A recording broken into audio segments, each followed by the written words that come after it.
많은 사람들이 똑같아 보이는 것 중에서도 와, 이거는 핑크 펭귄이 아닌가 이런 시선으로 바라볼 수 있다는 거죠.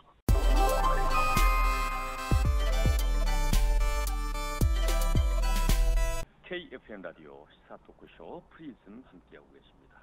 이번 순서는 장병들과 또 취업을 앞둔 젊은이들에게 취업 관련 다양한 정보를 드리는 시간이죠. 다운컴퍼니의 최준영 대표와 함께합니다. 최 대표님 안녕하세요. 네, 안녕하세요. 취업 준비를 돕는 형 최준영입니다. 네, 오늘은 어떤 내용입니까? 오늘은 핑크 펭귄 이론을 그 취업 성공 방식에 좀 적용해 보는 방법을 제가 좀 고민을 해봤고요. 그 핑크 펭귄 이론은 핑크 펭귄 책이 있는데 비숍이라는 작가가 제안한 개념이고, 경쟁이 치열한 시장에서 자신만의 독창적인 아이디어와 차별화된 전략으로 성공을 거두는 방법에 대해서 담고 있기 때문에 취업에 적용하기가 참 좋다, 이런 생각이 듭니다. 핑크 펭귄 이론, 이게 이론 이름이 재밌는데 어떤 거예요? 핑크 펭귄 이론이라는 게? 네, 되게 딱딱하게 설명하면 좀 이해하기가 어려울 수 있으니까 우리 그냥 흔히 펭귄 무리들을 생각하면 그 펭귄들이 각자 이렇게 나름대로 개성도 있고 그 뭐 깃털의 모양의 패턴 차이도 있을 텐데, 멀리서 봤을 때는 그냥 펭귄 무리들은 다 고만고만해 보이지 않습니까? 그래서 완전히 뭐 새끼들이나 덩치가 유독 크다든지 이런 펭귄들밖에 눈에 띄지 않는데, 또 개개인으로 봤을 때는 나름대로의 뭐 독창성이나 뭐 또 차별화 포인트들을 갖고 있겠지만, 멀리서 시장 전체에서 봤을 때는 다 똑같아 보인다는 거죠. 부류들 속에서 경쟁력을 갖기 위해서는 멀리서 봐도 저 핑크 펭귄이 있다라면 눈에 확 띌 거 아닙니까? 핑크 펭귄이 되기 위한 전략들을 담아놓은 것이 바로 핑크 펭귄 이론이고요. 서비스를 제공하는 여러 가지 업체들, 그리고 개인들 간의 경쟁 속에서 이렇게 무리지어 보이는 이런 현상을 펭귄 프로블럼, 그러니까 펭귄 문제라고 이야기를 하고요. 이 문제를 해결하기 위해서는 기존 방식을 벗어나서 새롭고 정말 센세이션한 그런 아이디어를 통해 가지고 이러한 어려움들, 그리고 다 고만고만해 보이는 그런 전략들을 벗어나서 완전히 눈에 띄는 핑크 펭귄이 될 수 있다, 이런 이론이라고 보시면 되겠습니다. 뭐 진짜 핑크색 펭귄이 있지는 않지만 네, 눈에 확 띄어야 된다는 거잖아요. 네네, 맞습니다. 그러면 이 핑크 펭귄 이론을 네, 만약에 취업 준비에 적용을 하면 네. 어떤 부분이 될까요?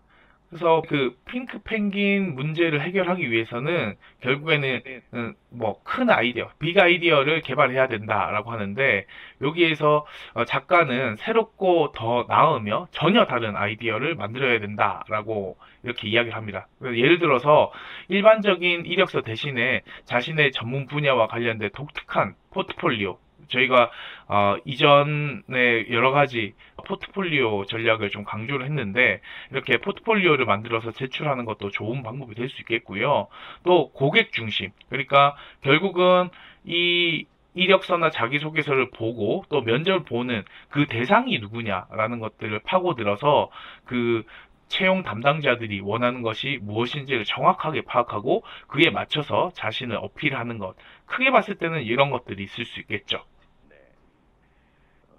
확실하게 본질적으로 네. 다른 사람들하고 차별해야 되는 나만의 그 무엇이 딱 있으면 좋은데 네. 이게 이제 비슷비슷하잖아요. 네네. 그러다 보니까 포장도 잘 해야 되고 네. 그 중에서 뭐를 강조할지도 잘 작전을 세워야 되는 건데 네.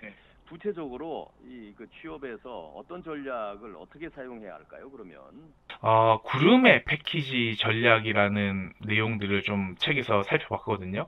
구름의라는 표현 자체가 미식가라는 영어 발음을 일본식으로 발음한 일본식 영어라고 말씀드릴 수 있거든요. 패스트푸드형의 제품이나 서비스와 확연히 다르게 고급스럽고 또 미식가들이 찾을 수 있는 그런 고품격 서비스다라는 것들을 강조하면 많은 사람들이 똑같아 보이는 것 중에서도 와, 이거는 핑크 펭귄이 아닌가 이런 시선으로 바라볼 수 있다는 거죠. 그래서 취업 준비에 있어서 이러한 전략들을 활용하면은 자신의 스킬이나 경험들을 훨씬 더 고급화하고 특별하게 보일 수 있도록 만들어 줄 수 있는데요.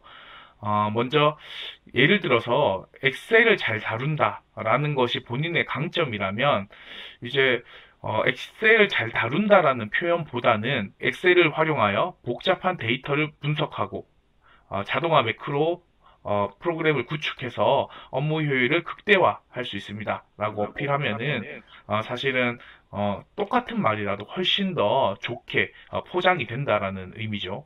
마케팅 분야를 목표로 한다면은 SNS 마케팅 경험이 있습니다. 라는 그런 단순한 표현 대신에 SNS 마케팅을 통해서 특정 캠페인 참여율을 150% 이상 상승시킨 경험이 있다라고 구체적인 성과를 중심으로 표현하는 것도 좋겠습니다. 그리고 디자인 분야로 예를 든다면은 포토샵을 활용할 수 있다라는 표현들보다는 포토샵을 활용해서 세계의 성공적인 브랜드를 론칭했다 또는 리브랜딩했다 이런 것들을 이야기할 수 있겠고 글을 통해서 결과가 어떻게 나왔다 라는 것들을 이야기한다면은 똑같아 보이는 경험들 그 분야의 실제 전문가들의 입맛에 맞게 이것을 어떻게 포장할 것이냐 이런 것들이 굉장히 중요한 포인트가 아닌가 이런 생각을 해봅니다. 막연하게 뭐 엑셀 잘 다루고 포토샵 한다고 이야기하기보다 네, 구체적으로 뭔가를 표현을 해주면 네, 그래도 눈에 좀 띈다 이런 말씀이잖아요. 네. 네. 또 그 외엔 또 어떤 조언을 해 주실 수 있을까요? 네, 재미있는 표현 중에 존 말코비치 되기라는 전략도 되게 재밌게 봤고, 또 존 말코비치 되기라는 표현 자체가 굉장히 낯설고 직관적이지 않은데, 이 존 말코비치 되기라는 영화가 있었습니다. 1999년에 개봉한 영화인데, 주인공이 이제 배우인 존 말코비치의 머릿속으로 들어가서 그 시각으로 세상을 경험하는 독특한 이제 설정을 다루고 있다라고 해서 이제 이러한 표현을 작가가 쓴 것 같습니다. 근데 요것을 다시 한번 생각해 보면은 다시 말하면 이제 고용주 입장, 그러니까 취업을 준비하는 사람들은 고용주 입장, 뭐 식당을 운영하는 사람들은 식당에 방문하는 분들의 시각에서 문제를 바라보면 어떻게 해결할 수 있을지라는 것들이 보인다라는 건데요. 예를 들어 가지고 지원하는 회사가 디지털 전환을 추진하고 있다라고 한다면은 단순히 이제 디지털 전환 프로젝트에 참여한 경험이 있다라는 것보다는 이전 직장에서 디지털 전환 프로젝트를 통해서 시스템을 성공적으로 그런 프로젝트를 완료했고 운영 비용을 절감한 경험이 있습니다. 라고 설명한다면은 고용주가 이 사람을 당장 채용해서 우리 회사에 이제 일을 시켜도 괜찮은 성과들을 뽑을 수 있겠구나라는 생각을 할 테고요. 또 다른 예로 지원하는 회사가 고객 만족도를 높이기 위해서 노력 중이라면 고객 서비스 경험이 있다라는 것들보다는 고객 서비스 팀에 근무하면서 고객 만족도를 10% 향상시키는 프로젝트를 이끈 적이 있다라고 구체적으로 표현하면 좋겠죠. 그래서 이런 것들이 이제 핑크 펭귄 그런 이론에서 적용할 만한 포인트가 아닌가 생각을 해 봅니다. 네. 일단은 뭐 기본적으로 거기에 네. 대한 구체적인 경험을 가지고 있는 것은 중요하고 그런 네. 역량을 갖추는 것은 이제 기본적인 거고 네. 그것들을 어떻게 어필할 것인가 하는 네. 것을 우리는 지금 이제 구직자 입장이니까 뽑는 사람 입장에서 뭐가 궁금할지를 한번 생각해 보라 이런 말씀이네요. 네, 맞습니다. 지금 말씀하신 이렇게 이제 돋보이는 소구 포인트를 집어내서 그걸 어필을 하는 그런 것들이 이제 지금 핑크 펭귄 이론의 이제 포인트인 것 같은데 네. 이 핑크 펭귄 이론을 적용할 때 또 우리가 중요하게 고려해야 할 요소 어떤 것들이 있을까요? 그래서 총 세 가지로 나눠서 볼 수가 있는데요. 먼저 3C 전략이라고 정리를 할 수 있겠습니다. 3C 중에는 케어링, 그 다음에 코칭, 그 다음에 코디네이션, 요 세 가지를 3C라고 이야기를 하는데, 요 세 가지 요소를 적용해서 취업 준비를 하면 단순히 취업 준비뿐만 아니라 취업을 한 이후에 실제 일을 하면서도 굉장히 성공적으로 그 프로젝트나 주어진 업무들을 잘 처리할 수 있는 방법이지 않을까 생각을 하는데요. 먼저 케어링 같은 경우에는 취업 과정에서 사실 내가 지원하는 회사에 대해서 진정으로 이해하고 있느냐, 그리고 또 예, 회사의 가치와 목표에 공감하는 모습을 보여주는 게 중요합니다. 네. 지원을 하는 회사의 사회적 책임 프로젝트에 공감하기도 해야 되고, 그 자원 봉사활동 등으로 자기가 이런 분야에서 적극적으로 활동해왔다, 이런 것들을 어필하면 회사가 중요하게 여기는 가치와 함께 그 지원자들도 그 가치를 공유하고 있다라고 생각하니까 훨씬 더 좋은 인상을 줄 수 있다. 결국은 지원한 회사에 대해서 명확하게 이해를 하고 있어야 된다라고 정리할 수 있겠고요. 코칭은 자신이 가진 지식이나 경험을 통해서 동료들이나 팀원들을 도울 수 있는 그런 능력들을 보여줘야 된다. 함께 프로젝트를 추진할 수 있는 그러한 인재들을 선호할 수밖에 없습니다. 그렇기 때문에 이러한 부분들을 강조해야 되겠고, 예를 들어서 대학 시절의 동아리에서 후배들을 학습을 돕기 위한 멘토링 프로그램을 주도해서 후배들의 성적 향상에 기여했다와 같이 여러 사람들과 어울렸을 때 어떤 성과를 냈는지, 이런 것들도 되게 일반적인 사례라고 할 수 있지만 기업에서 좋아할 수밖에 없는 그런 사례라고 말씀드릴 수 있겠습니다. 그리고 마지막으로 코디네이션인데요. 여러 부서나 팀과 협력해서 프로젝트를 성공적으로 이끈 경험, 이거는 뭐 개인과 개인 그리고 주변 사람들과 잘 어울린다라면, 이거는 어떻게 보면은 공식적인 조직, 그리고 또 우리 회사 또는 내가 일했던 조직과 관련이 있는 그런 팀들과 잘 협업을 했느냐. 예를 들어서 학생회에서 다양한 부서와 협력해서 대규모 축제를 기획하고 성공적으로 그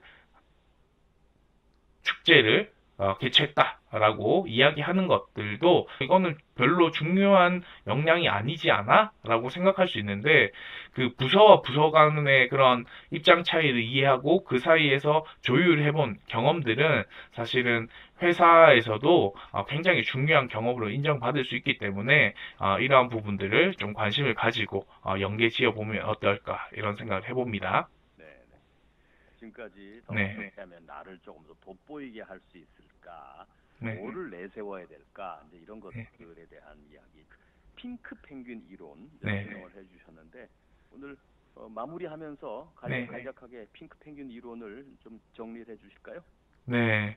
그래서 가장 중요한 것은 자신만의 그 빅 아이디어, 그러니까 자기를 강조할 수 있는 차별화된 포인트들을 찾고 그것을 효과적으로 패키징, 꾸미고 잘 보일 수 있게 이렇게 만들어주는 것이 굉장히 중요한 포인트다. 그래서 이것은 자신을 독특하고 가치 있게 만들어주는 것일 뿐만 아니라 또 계속 내가 업무에 이러한 방법들을 적용해서 내가 계속 지속적으로 성장하고 발전할 수 있는 발판이 되지 않을까 생각을 하고요.